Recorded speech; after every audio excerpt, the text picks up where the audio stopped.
진짜 왜 안 잡히는 걸까요? 나 참. 자, 아무튼 자, 오늘은 또 어떤 게 또 준비가 돼 있는 겁니까? 네, 이은혜가 윤상엽 씨와 결혼하기 전부터 계속 채무에 시달려왔다는 JTBC 보도가 있었습니다. 이은혜는 여러 대부업체를 이용했던 걸로 보이는데요. 그래서 윤 씨랑 결혼을 한 이후에 윤 씨 반지 앞방에 계속해서 돈 갚으라는 소장이 여러 업체로부터 날아왔다는 겁니다. 금액은 확인된 것만 400만 원 정도가 되는데요. 이렇게 빚에 시달리면서도 윤상엽 씨의 이 생명보험료는 냈다는 겁니다. 좀 적극적으로 해석을 하면 이 씨가 이런 채무를 대신 갚아줄 사람을 찾았고 그게 윤 씨가 아닌지 좀 의심해 볼 필요가 있을 것 같습니다. 그러니까 빚은 안 내면서도 네. 그 보험료는 꼬박꼬박 그것도 아주 많은 보험료를 냈다. 자, 박 변호사님, 그런데 네. 이은혜가 유족연금도 오랫동안 받아왔었잖아요. 그렇죠. 국민연금의 유족연금입니다. 국민연금 윤상엽 씨가 대기업에 다니면서 연금을 부었고요. 사망한 게 2019년 6월 말인데요. 이게 내사 종결이 이제 경찰에서 된 이후에 한 6개월 지난 이후부터 이은혜가 자신이 배우자이기 때문에 1순위입니다. 2020년 1월부터 한 달에 46만 원씩 28개월 정도입니다. 1,300만 원 정도를 계속 받아온 겁니다. 세상에. 본인이 그렇게 했으면서도. 근데 이제 이거 사실은 국민연금 자체는 상속 순위로 가는 거거든요. 예. 법정 배우자가 1순위입니다. 그래서 받을 수밖에 없는데 일단은 이게 확정 판결이 나거나 이렇게 그거 전에는 지급 중단을 할 수 없는 상황이라서 계속적으로 주고 있었고요. 그 다음에 지금 이제 문제가 된 다음부터는 이 지난 2월입니다. 그때부터는 지급 정지 행정 절차를 밟고 있는데 그때 없어졌습니다. 잠수탄 뒤로. 잠수탄 이유입니다.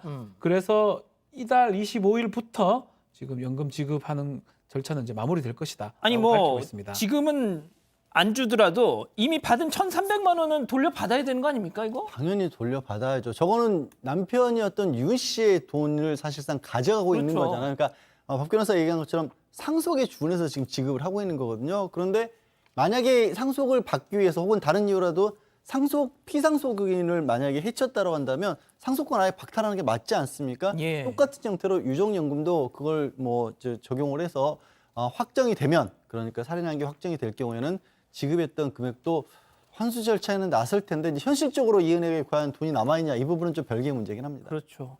알겠습니다. 자, 여기서부터 지금부터 더 놀라운 사실이 드러납니다. 세 번째 사건 체크포인트 짚어보죠. 와우, 세 번의 결혼. 세 번의 결혼입니다, 소장님. 예? 네, 그렇습니다. 저도 지금 두 번의 결혼까지는 들었었는데 세 번이군요. 일단 2015년 11월에 알려졌던 하객이나 신부 부모님까지도 다 이제 고용을 해서 연기를 했던 결혼이 있다라고 들었잖아요. 그 결혼이 있었다고 합니다. 그래서 그 파혼을 당했는데 그 파혼을 했던 그 남자의 지인 얘기로는 신랑 쪽에서 사전 탐정을 고용을 해가지고 이은혜가 이 모든 사람을 다 연기자로 채웠다는 걸 알게 됐다고 해요. 그래서 파혼에 이르게 됐다라는 지금 얘기 보도가 하나 있었고요. 그 다음에 이제 또 하나 새롭게 나타난 게 뭐냐면 2016년 5월 15일에 청첩장과 사진이 발견됐습니다. 근데 청첩장을 보면 먼 길을 돌아온 두 사람이 가정을 이루려고 하니까 축복되게 축복해 주세요라고 얘기하면서 신랑 누구누구 신부 이은혜 이렇게 됐어요. 근데 이 결혼도 결혼식을 했다라고 해요. 지금 또 제보가 들어왔어요. 근데 결혼식을 했는데 이것도 역시 바로 파혼을 했다고 합니다. 왜냐하면 이 파혼한 쪽에서 알고 보니까 이은혜가 또 어떤 남자랑 살고 있었어라는 얘기를 지금 들었다는 것 같아요. 좀 내용이 정확하게 정해지고 있지는 않지만 그래서 파혼을 당했고 그 얘기가 돌자마자 또 이은혜는 도망가 버렸다고 합니다. 예. 그리고 우리가 아는 바로 계곡에서 살해당한 예, 그 세 번째 윤상엽 씨. 남편이 있는 거죠. 네. 자, 특히 이제 첫 번째 결혼 2015년 11월에 있었던 이 결혼 다시 한번 말씀드리면, 그러니까 그 이은혜가 자신의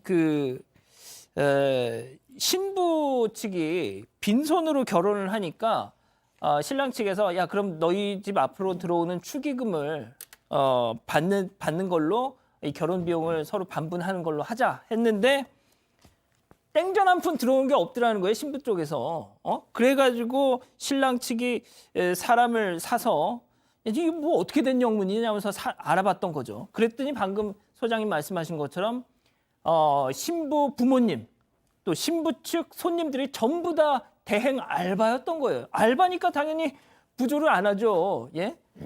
아니 근데 더 황당한 것은 이 사람들이 결혼식에 딱 결혼식 당일부터 좀 의심스러웠다는 거예요.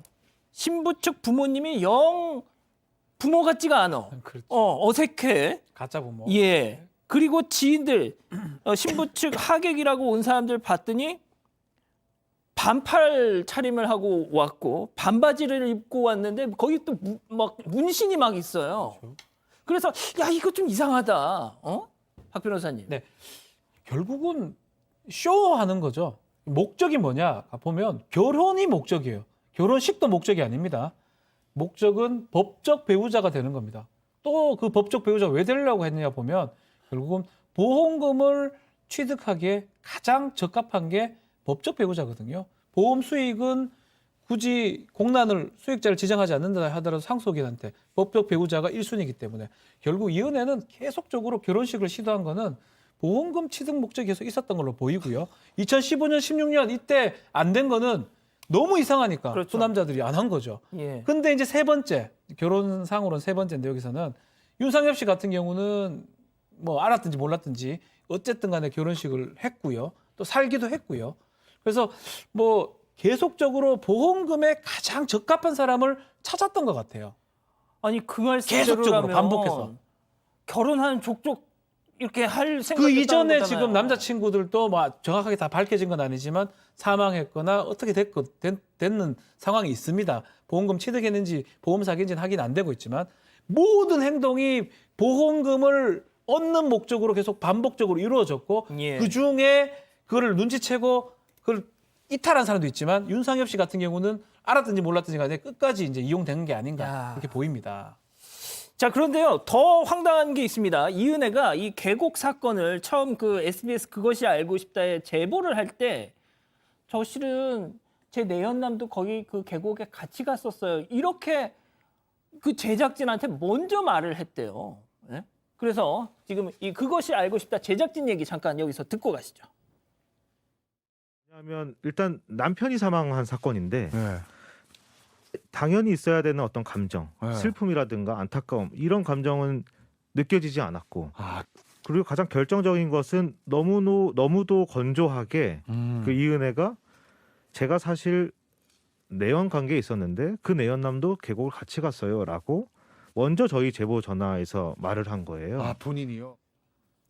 뭐예요, 소장님 진짜. 네, 이 여성의 행동을 그냥 이렇게 언뜻 봤을 때는 무슨 그냥 사기꾼인가 꽃뱀인가 이제 이런 느낌이 오죠. 그리고 이제 외모도 젊은 여성이다 보니까 저렇게 뭐 야리야리한 젊은 여성이 설마 뭐 살인범일까?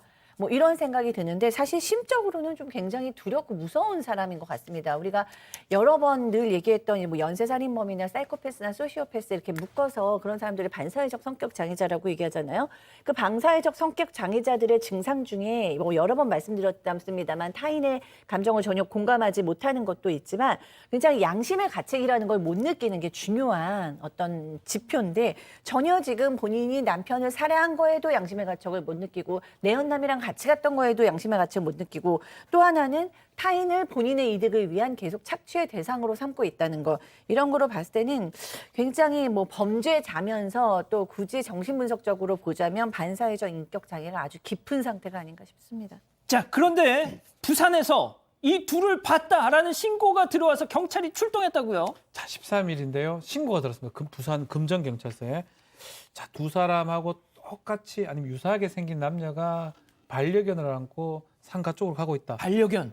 자, 코드 제로 뭐냐면 강력 범죄가 일어났을 때 발령하는 겁니다. 지명 수배자 검거할 때 바로 출동해. 바로 출동하죠. 경찰 9명, 뭐 순찰차까지 출동해서 잡았습니다.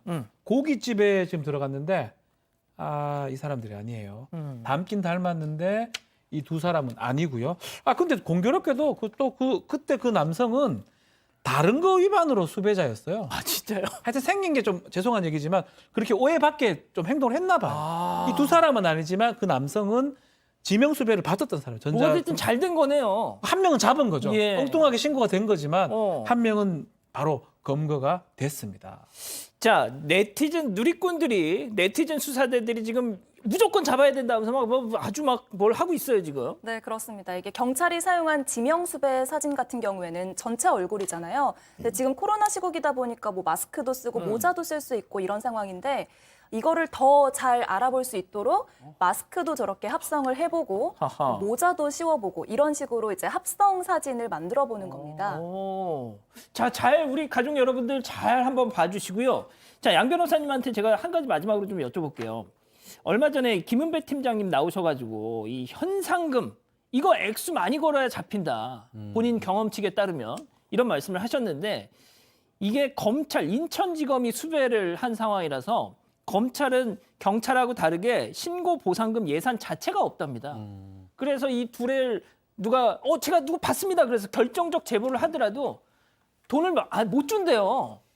근데 지금 어차피 수사팀 자체가 초기에는 그렇게 진행이 됐다고 워낙 국민적 관심사가 높아져서 검경 합동 수사로 바뀌었거든요. 맞습니다. 그렇다고 한다면 경찰 측에서 공동으로도 권한을 행사할 수 있는 부분이 있을 거예요.